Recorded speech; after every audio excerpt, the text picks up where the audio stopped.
दोस्तों एक संत जी एक सेठ जी के पास गए। सेठ जी ने संत जी की बहुत ज़्यादा सेवा करी तो संत जी प्रसन्न हो गए और संत जी ने सेठ जी से कहा कि अगर तुम चाहो तो मैं तुम्हें भगवान से मिलवा देता हूँ। हाय गाइस, मैं हूँ शिव और एक छोटा सा प्रसंग हम सबके लिए। सेठ जी ने संत जी से कहा कि मैं भी भगवान से मिलना चाहता हूँ, लेकिन अभी मेरा बेटा बहुत ज़्यादा छोटा है, थोड़ा बड़ा हो जाए फिर मैं आपके साथ चलूँगा। बहुत समय बाद संत जी सेठ जी के पास आए और कहा कि आपका बेटा तो बड़ा हो गया है, अब चलिए। तो सेठ ने कहा कि अभी मेरे बेटे की सगाई हो जाए, शादी हो जाए और घर में बहू आ जाए, फिर मैं आपके साथ चलूँगा। संत जी 3 साल बाद सेठ जी के पास फिर आए तो बहू आंगन में घूम रही थी।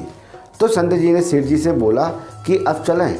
तो सेठ जी ने कहा कि अभी मेरी बहू गर्भवती है और उसको बालक होने वाला है। मेरे मन में ये कामना है कि मैं अपने पोते पोतियों का मुंह देख लूँ, फिर उसके बाद मैं आपके साथ चलूँगा।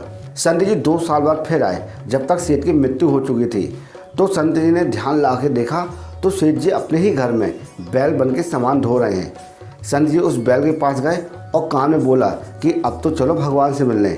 सेठ जी ने संत जी से कहा कि मैं इस घर में और इस दुकान में बहुत ज़्यादा काम करता हूँ, अगर मैं नहीं रहूँगा तो मेरा लड़का दूसरा बैल रख लेगा और वो बैल खाएगा ज़्यादा और काम कम करेगा। इस वजह से मेरे लड़के का बहुत ज़्यादा नुकसान हो जाएगा, इसलिए संत जी मैं बाद में चलूँगा। संत जी कुछ सालों बाद उस गांव में फिर आए, तब तक बैल मर चुका था। अब वो सेठ जी कुत्ता बन के दरवाजे में बैठे हुए थे। तो संत जी ने उस कुत्ते से कहा कि अब तो आप कुत्ता बन गए हो, अब तो चलो भगवान से मिलने के लिए। कुत्ते ने कहा कि महाराज आप देखते नहीं हो मेरी बहू कितना सोना पहनती है, अगर कोई चोर आएगा तो मैं उसे भौंक कर भगा दूंगा, मेरे बिना इनकी रक्षा कौन करेगा। अब संत जी चले गए और कुछ सालों बाद वो कुत्ता भी मर गया। अब सेठ जी गंदे नाले में मेढक बने टर टर कर रहे हैं।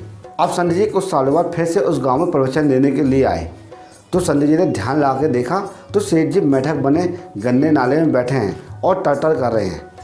तो संत जी उस मेढक के पास गए और कहा कि अब तो आपकी दुर्गति हो गई है, अब भी मिलना चाहोगे भगवान से।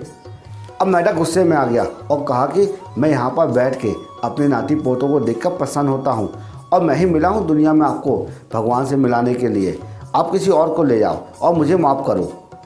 दोस्तों संत तो कृपालु हैं, वो तो बार बार प्रयास करेंगे ही, लेकिन उस सेठ की तरह दुनिया वाले भी भगवान से मिलने की बात तो बहुत करते हैं, लेकिन सच में मिलना नहीं चाहते।